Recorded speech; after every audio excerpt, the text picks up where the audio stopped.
If you're the type of person that you really enjoy power out of your cars, you definitely want to look at the SX trim level of the vehicle. It's powered by a 1.6 liter turbocharged engine. It features all-wheel drive. It has heated and ventilated first row seats, a sunroof, and a great looking interior. In this video, you're going to learn the basics of the SX trim level, but if you're looking for more of an in-depth walkthrough or tech-related videos, you can find all those links in the description, along with a build link for this one and the contact details for Durham Kia. The Seltos does have the option for front wheel or all-wheel drive, but that's going to depend on which trim level of the vehicle that you're in. When you get to the higher trims, like the SX and the X line, those are strictly going to be available all-wheel drive. Winter performance though, these things handle like a beast, and even on regular streets, a boatload of fun. There are a series of different wheel choices you're going to find inside of the Seltos. 17-inch wheels for the majority of the lower trim levels, with these 18-inch wheels standard in the SX, and then a slightly more unique set when you get into the X-line trim level of the vehicle. While this is the SX trim level of the Seltos, there are just some pieces of tech you're not going to find in the Seltos.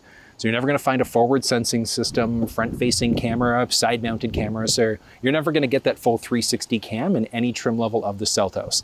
You'd have to bump yourself up to something like the Sportage instead. You're going to have LED headlamps in some of the higher trims of the vehicle, fog lamps down below, and then a nice style overall. I really like kind of the metallic highlight that sits right above the Kia badge, which wraps through to the lower part of the bumper.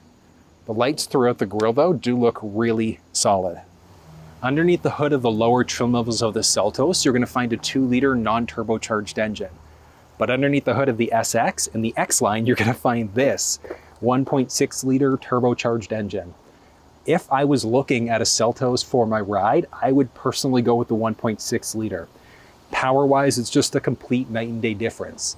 Like the regular 2-liter has 147 horsepower and 132 pound-feet of torque, which is good if you're a fan of just getting something to take you from A to B. But if you've got it in the budget, and if you like things that are fun and peppy, this 1.6 turbo pushes out an impressive 195 horsepower and 195 pound-feet of torque. So if you like having a little bit of fun, this is definitely the way to go. But regardless, you're going to enjoy the 2-liter. It's really good on fuel, which I'll touch on in a second. But this 1.6, said for the extra couple bucks you're going to spend a year in gas, I think it's worth it. You can easily top up fluids under the hood here, check change oil, and then there's easy access to the battery. I just recommend make sure that you take care of your vehicle, so do regularly scheduled oil changes, regularly scheduled maintenance to make sure you keep that manufacturer's warranty intact. And in the Kia world, especially in the States, it's pretty solid for the basic and for the powertrain warranty. This Kia Seltos is in the Valet green exterior. It's kind of funky looking. It's almost like a yellow-esque instead, but I don't know, what do you think of the color? I'd personally probably go for either blue or black, but that's my own preference. Vehicle is pretty nicely sized, good dimensions, and then there's the option for crossbars. So if you need to throw in a roof rack carrier, that is available as an option. Filling up fuel inside of the Seltos is straightforward, and it's just along the driver's side. One thing I like about the Seltos is that this is a locked cover. So you've got to hop inside.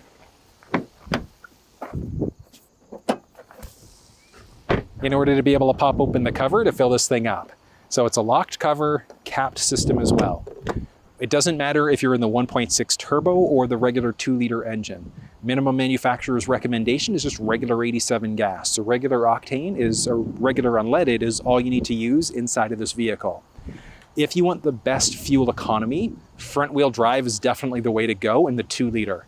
But I said for the extra cost, if you can get it in the budget, the 1.6 turbo all-wheel drive is a blast year-round. The rear end styling of the Seltos is pretty simple. You've got your basic lamps there, a little spoiler, rear wiper, and the backup camera. You're never going to find the reverse sensing system inside of the Seltos. And this thing's technically not rated for towing either. So you'd have to look at the Sportage or the Telluride if you wanted to tow inside of a Kia. Getting into the cargo area of the Seltos is straightforward. Might be power, might be manual, depending on your trim level. If it's power, there's a button to the left-hand side of the steering wheel to open it up. You can also use the key fob as well. There's a button on the fob you can push. And then if you trace just underneath the A in Kia, you go underneath and you can just push. It's simple. Up it goes. And you can see there is the cargo protector. You can easily remove it. A few pieces along the side, and then lifting up. You might have to give it a little smack in order to actually get this thing off. On top of that, you do have the option for floor liners right from the factory. Then if you wanted thermoplastic rubber trays, you can go through your dealer, and then you can look at aftermarket solutions as well for the cargo area as well as for the first and second row. I usually recommend those rubber trays, especially in the winter time. It is such a pain to clean off carpet. Infinitely easier to just spray down mats instead. But there's not much back here. Because this is the SX, there's a speaker along the right side, nothing outside of a light along the left-hand side there. This is just the regular carpeted liner, but pulling this thing out, you've got the mini spare tire with the jack. So if for whatever reason, like something happens, you puncture a tire, you could change the tire out yourself if you want to, but you do have access to Kia roadside assistance. Useful if you don't want to do it yourself. But one thing that I like about Kia vehicles for the cargo area is that there are multi-tiered shelves, essentially multi-tiered storage that you can use here. So if you need a little bit of extra space in the cargo area, you can slide down the protector in the back to multiple levels. Such a useful little feature. Oh, Kia. And folding the second row seats down is straightforward. So you should be able to reach it from the back. So just up and over and push. And then if you need to fold down the second row seat and you're not in the cargo area, just along the door, you could also lower the seat from the second row easy enough. And there's a pretty good amount of space inside of the Seltos. The measurements that you're looking at are going into the assumption we're going from right where the door would shut to just behind the armrest for the first row. So on the driver passenger side, you might have a little bit more space, a little bit less space. So plus and minus a few inches, just depending on how far back or forward your seat is. But overall, for the size of the vehicle, the cargo space is pretty solid. Taking a peek along the driver's side door. So the side view mirrors do have turn signals there. Blind spot monitoring system. So if somebody's entered the blind spot on either side of the vehicle, that's going to highlight orange to let you know. Along the door, it's got intelligent access. So if you push there, you can lock the door and then slide your hand in order to unlock. We've got this nice glossy highlight that follows throughout the door. Nice through. There's also seat memory buttons. So the seat memory is not going to be standard inside of the Seltos, but it is available there. So once you've got your seat set up the way that you'd like to, you're just going to press and hold either 1 or 2 for it to remember your own personal profile. All of your basic controls for side view mirrors, window control. This one has the upgraded Bose sound system. I love that cutout. So funky. And there's also a little bit of door storage there too. Along the inside, a few buttons. So you've got the option of increasing or decreasing the cluster screen there. You can also toggle on or off the HUD. Pretty neat. There's also a button in order to be able to open or close the liftgate. Toggle traction control on or off. But the interior of the Seltos, especially the SX, is great. Sunroof, head-up display, heated ventilated first row seats. It's good. And the seat comfort is definitely there. Like, this is nice. The headrest is just a 2-way adjustable, so just up and down, no forwards, backwards. Nice and comfy. And hold on, with the seat, that's okay, so it's as far down and well, even as far back, it's not going to make a difference. But up overhead with the sunroof, I've got 3.5 inches of headspace. So you get a teeny little bit more space without the roof, but it doesn't make a big difference. And like, honestly, having the sunroof, it's nice. It just opens things up. Nice, simple start up there. I like the steering wheel inside of this thing. It's nice and simple. Love it. It's got the option for a heated steering wheel, so heated all the way around, button down the center stack there. But if you want a full walkthrough, like how to use all the different buttons, go through the cluster screen or this screen here, you'll find that link down in the description of this video. But I'll give you some basics. Stick on the left side for your lights, along the right side for the front or the rear windshield wiper. Button on the left here is for a voice command prompt, so you can do things like change songs, radio stations, navigate using your voice, use climate control, and things like that. This side is to adjust what's going on through the cluster screen, and then you've got the controls for smart cruise control. From there, you've also got the lane follow assist. So with this turned on, it's not self-driving, but it is very close, so it keeps you in your lane very, very nicely as you drive. There is an HUD inside of this. Just kind of make it out there. but it shows your road speed, vehicle speed, and a number of other things. Really neat. Going to be push button start inside of the majority of the Seltos lineup. Then this is one of two screen choices that are available. So there's a smaller 8-inch or this 10.25 inch instead. The smaller 8-inch doesn't have factory navigation, whereas this one does. But the smaller one also has wireless Android Auto and Apple CarPlay, versus this one, it's a wired connection instead. But I said, if you want a full walkthrough, you'll find that down in the description. But there are so many cool things you can do with this screen. It's good. And there are some hot buttons down the center stack there as well. So you've got all of your basic climate control buttons, but there's a volume rocker, tuning rocker, and then these hot button presses in order to get to things like your map, navigation menu. There's a custom button. You can jump into a radio, and then there's also media. So you've got your traditional FM, AM, Sirius XM, Bluetooth music. So you don't technically have to hook up through Android Auto or Apple CarPlay. You can just hook up through Bluetooth in order to stream music that way. One thing about the Seltos that I really, really like, so there are a few different speaker setups that are available. So it's a 6 or an 8 speaker. It's an 8-speaker Bose system. And if you're not familiar with Bose audio, it is really, really good. But there's one thing that I recommend doing, regardless of if you're in the 6-speaker or the 8-speaker setup. Inside of your audio settings, so sound settings, you're going to go to your tone. Drop the treble down by 2 and crank the bass by 3. That gives really, really good audio inside of this thing. And this is just audio coming right out of the microphone. There's no post-processing done whatsoever. So let's go to media, USB. Here we go. Have some concentration, and if I make a mistake, it's called education. I try to do this every day, call it replication. Wake up, today's gonna be a good day. Wake up, today's gonna be a good day. Wake up. Okay, so at first there, I had it set to half volume, and then I cranked it to like 3/4 of the way. The audio inside of the Seltos is amazing, especially because of how tight and compact the cabin is. I love it.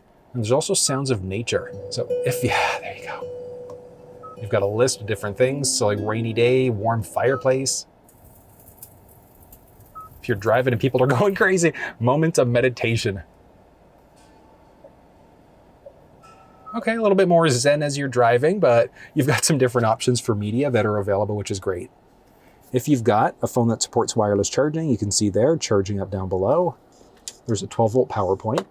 USB data port. So if you're using Android Auto, Apple CarPlay, that's where you're going to make it happen. And then there's also a USB Type-C charge port there. You're going to find a series of selectable drive modes. So normal, sport, and smart mode. Sport is my favorite. I just love the look of that. So good. I love the way that the digital cluster screen changes up based off of the mode that you're in.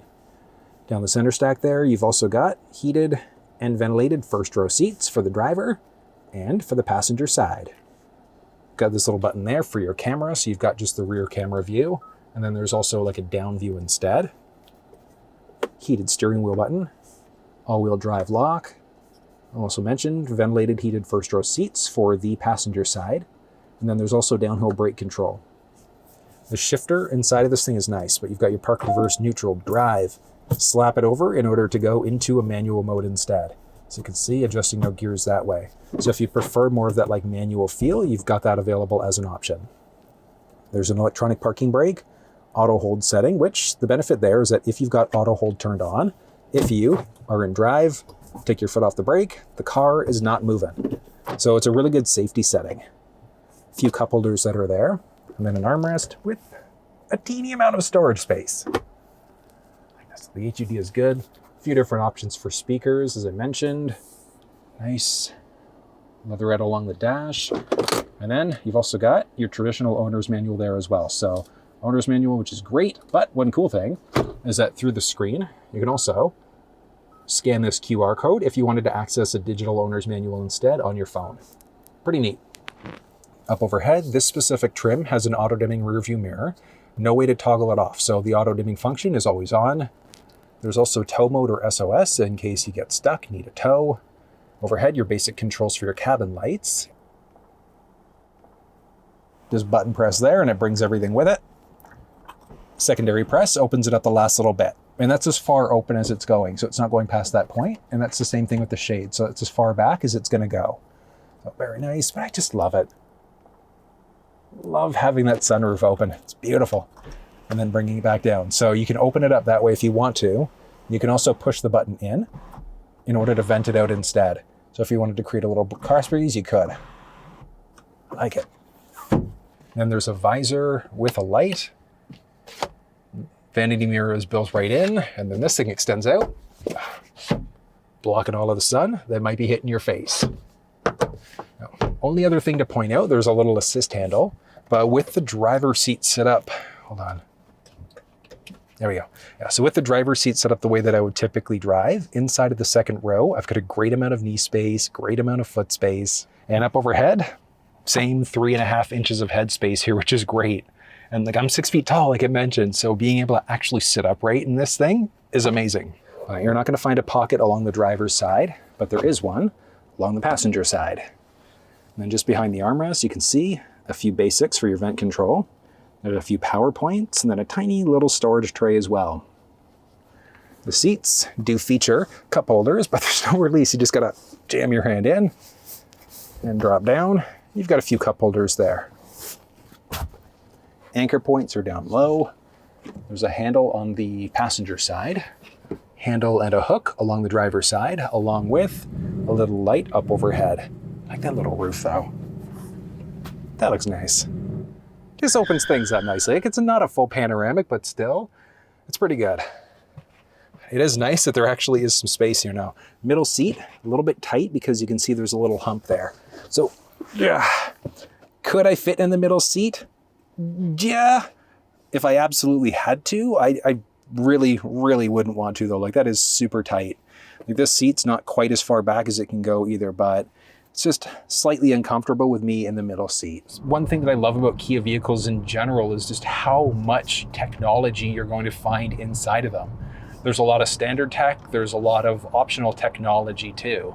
But it's why as I'm like sitting here staring at a head-up display, and that HUD looks really good. You've got what's currently going on with road speed, how far you are away from the vehicle that's in front of you, and so many other things.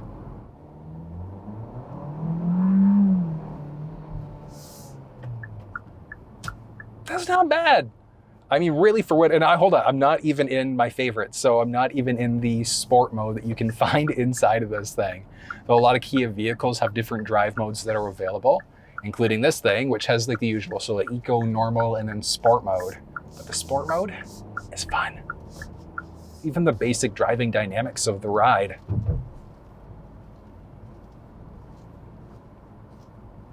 It's pretty good for what it is. It's actually really respectable. Nice. And that was everything you needed to know about the 2024 Kia Seltos SX. If you have any questions, drop down below and let me know. And as I mentioned, you can find a build link for this specific Seltos, the contact details for Durham Kia, all that fun stuff in the description of this video. Subscribe to the channel if you haven't already. And until I see you next time, take care. With these 18-inch wheels in the SX and you're gonna have LED headlamps. You're gonna find